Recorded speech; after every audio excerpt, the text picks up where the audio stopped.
अंदर आते ही नव्या घबराहट से हांफने लगी। बाहर तो मैंने किसी तरह से उन्हें रोक लिया, लेकिन मैं मिस्टर अहलूवालिया से शादी हरगिज नहीं कर सकती। क्या करूं मैं? नव्या हर पल बस यही सोच रही थी।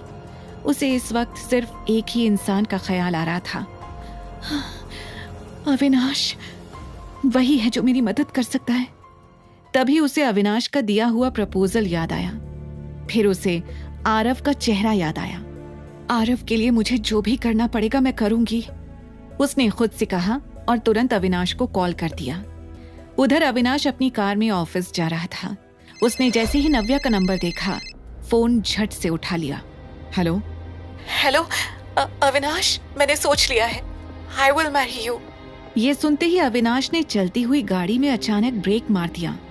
Are you serious? उसने गंभीर टोन में पूछा। Yes, I am damn serious. यहाँ पापा आए हुए हैं। वो मुझे मिस्टर अहलूवालिया से शादी करने के लिए फोर्स कर रहे हैं। उनके साथ 2 गुंडे भी हैं जो आरव के कमरे के सामने खड़े हैं। मुझे डर लग रहा है अविनाश। अविनाश ने आज तक नव्या की इतनी घबराई हुई आवाज नहीं सुनी थी। वो समझ गया था कि वहां सिचुएशन काफी खराब थी। मैं अभी आ रहा हूं। इतना कहकर अविनाश ने अपनी गाड़ी की स्पीड बढ़ाई और तुरंत नव्या के घर के लिए निकल गया। यहाँ नव्या वॉशरूम से बाहर आई तो उसके होश उड़ गए थे। उसने देखा कि शेखर गुंडों के साथ आरव के कमरे में आ चुका था। तुम लोग अंदर कैसे आए? दूर हटो मेरे बेटे से, नव्या ने दबी हुई आवाज में कहा, क्योंकि आरव अब भी सो रहा था। अरे भाई, मैं तो बस अपने नाती को देखने आया था। मुझे लगा कि तुम सोचने में इतना टाइम ले रही हो। अगर तुमने अपना फैसला बदल लिया तो मैं भी उसके लिए तैयार रहूं। इसीलिए मैं आरव को देखने आ गया। वैसे आरव हमारी भी तो जिम्मेदारी है। तुम फिक्र मत करो, मैं आरव का अच्छे से ध्यान रखूंगा। इतना कहकर शेखर ने अपने गुंडों को इशारा किया कि आरव को उठाए और गाड़ी में ले जाए। पापा, आप ऐसा करने के बारे में सोच भी कैसे सकते हैं? नव्या ये बोल ही रही थी कि तभी गुंडों ने आगे आकर आरव को उठाने की कोशिश की। नव्या ने आगे आते हुए चिल्लाकर कहा, हाथ भी मत लगाना आरव को। तभी अचानक मेन डोर की बेल बजी। नव्या को लगा कि शायद अविनाश वहां पहुंच चुका है। वहीं शेखर और उसके गुंडे घबरा गए थे। मेरा मुंह क्या देख रहे हो? जाओ देखो बाहर कौन है, शेखर ने कहा। पर उन लोगों से पहले नव्या भागते हुए बाहर आ गई। उसने दरवाजा खोला तो बाहर 2 पुलिस ऑफिसर्स खड़े थे। शेखर पुलिस ऑफिसर्स को देखकर दंग रह गया था। पुलिस? हम यहाँ इसलिए आए हैं क्योंकि हमें यहाँ से कॉल गया था, पुलिस ऑफिसर्स ने कहा और वो घर के अंदर आकर इधर उधर देखने लगे। शेखर को लगा कि नव्या ने वॉशरूम में जाकर पुलिस को कॉल कर दिया था।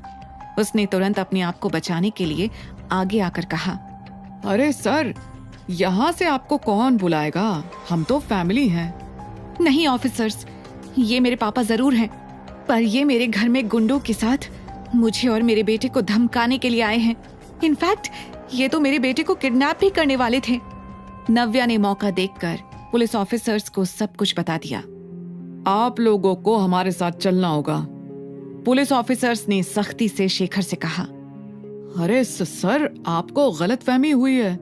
मैं तो सिर्फ अपनी बेटी से बात करने के लिए आया था, शेखर ने लड़खड़ाते हुए कहा।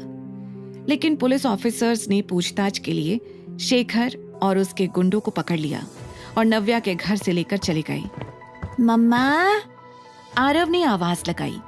ये सुनते ही नव्या भागकर आरव के पास गई और उसे गले से लगा लिया। मम्मा, इतना शोर क्यों आ रहा था? कोई आया था क्या? आरव ने अलसाई आवाज में कहा।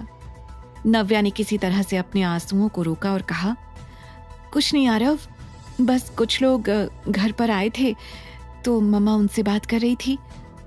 क्या पापा आए थे? आरव ने पूछा। ये सुनकर नव्या को कुछ याद आ गया। हाँ, पापा आ गए आरव, अविनाश ने कहा। ये सुनते ही नव्या और आरव की नजरें एक साथ दरवाजे की तरफ गईं, जहां पर अविनाश खड़ा हुआ था। अविनाश को देखकर नव्या को याद आ गया कि उसने अविनाश से शादी करने के लिए हाँ कह दिया है।